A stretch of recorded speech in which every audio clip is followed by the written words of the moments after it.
Alright guys, so here's a quick example of one of our common junior patterns. This is demonstrated by one of our, let's say, more accomplished juniors in our academy now. There's a couple of different ways we go about building their pivots, but here is a draw bias pivot that's demonstrating how the pelvis moves.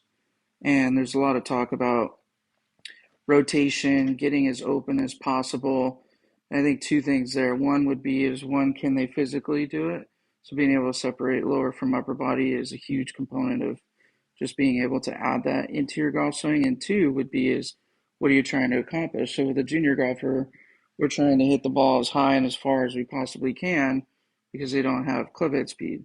So if you're going based off of that, there's a couple ways you can do it with loft and angle of attack, but we do that stuff with our pivots. So you can see pretty centered going back here, full shoulder turn, a lot of standard stuff.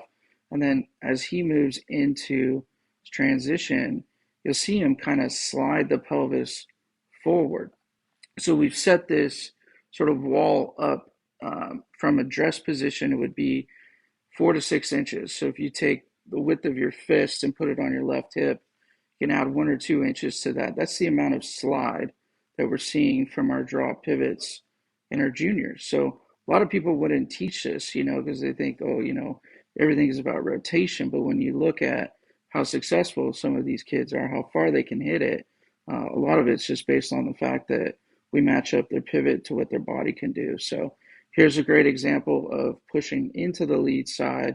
Left hip will look a lot higher than what most people would see or maybe even teach.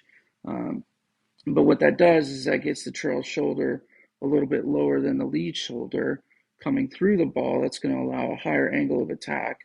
And if we reduce some amount of that rotation by having some slide, we're going to get a little bit more under with our club head path. Of course, if we go under with the club head path and we have a face that's closing in relation to that path, we're going to get a nice high draw. So this is demonstrated really beautifully by one of our great and accomplished juniors.